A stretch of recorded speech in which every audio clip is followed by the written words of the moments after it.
Thank you, Julie. Growing concerns tonight at the Fort Myers Cemetery. We recently broke the story of a man's dead grandfather whose grave could not be found there. He blamed bad record keeping. So tonight, 4 Corner's Matt Cran is asking the city to show us how they keep track of who's buried there and discovering there's some big changes on the way.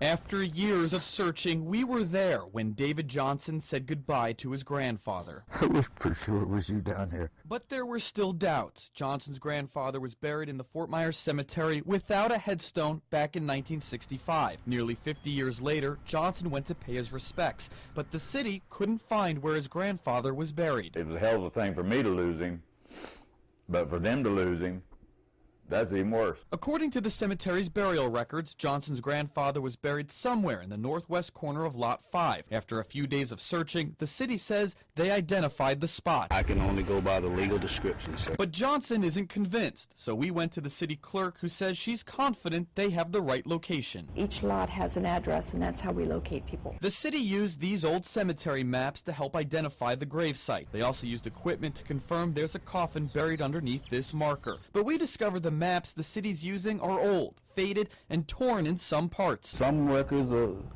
a tad bit faded, but we got big magnifying glass that we can kind of look at. There's whiteout in some areas, and in others, the maps are held together by tape. The maps are old, but they're still functional. It is an old cemetery. We can't change that. While they can't change the maps, they can change how the information is accessed. The city is in the middle of a one-year, $40,000 project to digitize the cemetery's records. The records are old, but they're never